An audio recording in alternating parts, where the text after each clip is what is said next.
Sayyid Mushtaq Ali trophy T20 മത്സരത്തിൽ മുംബൈക്കെതിരെ കേരളത്തിന് കൂറ്റൻ സ്കോർ.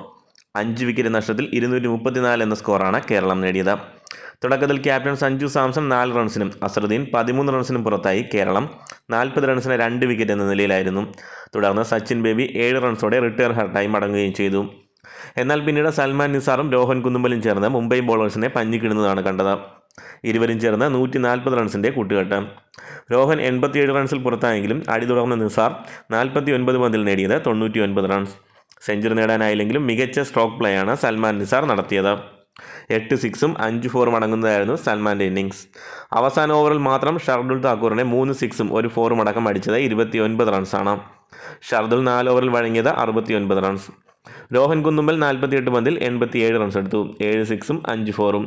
അവസാന ഓവറുകൾ കേരളം ആഞ്ഞടിച്ചു. മഹാരാഷ്ട്രയ്ക്കായി രോഹിത് അവാസ്തി 18 ഓവറിൽ 3 വിക്കറ്റ് വീഴ്ത്തിയതാണ് റൺ റേറ്റ് പിടിച്ചു നിർത്തിയത്. മോഹിത് 4 വിക്കറ്റ് നേടി. ശേഷിച്ച 1 വിക്കറ്റ് ഷർദുൽ താക്കൂർ നേടി. സഞ്ജുവിനെ 4 റൺസിൽ ബൗൾഡാക്കുകയായിരുന്നു. സമ്മർദ്ദഘട്ടത്തിലും കേരളം മികച്ച പ്രകടനമാണ് നടത്തിയത്. അതേസമയം IPL താരലേലത്തിൽ ടീമിലിടം ലഭിക്കാതിരുന്നതിനെ നിരാശ മറികടക്കാനായി സൽമാന്. താരത്തിൻ്റെ പ്രകടനം കണ്ട് ടീമുകൾ ഞെട്ടിയിരിക്കും എന്നുറപ്പാണ്. മുംബൈക്ക് 235 റൺസാണ് വിജയലക്ഷ്യം. മുംബൈ നിരയിൽ ശ്രേയസ് അയ്യർ, പൃഥ്വി ഷാ, രഹാനെ, അൻഗരീഷ് രഘുവംശി തുടങ്ങിയ വമ്പൻ താരങ്ങളാണുള്ളത്.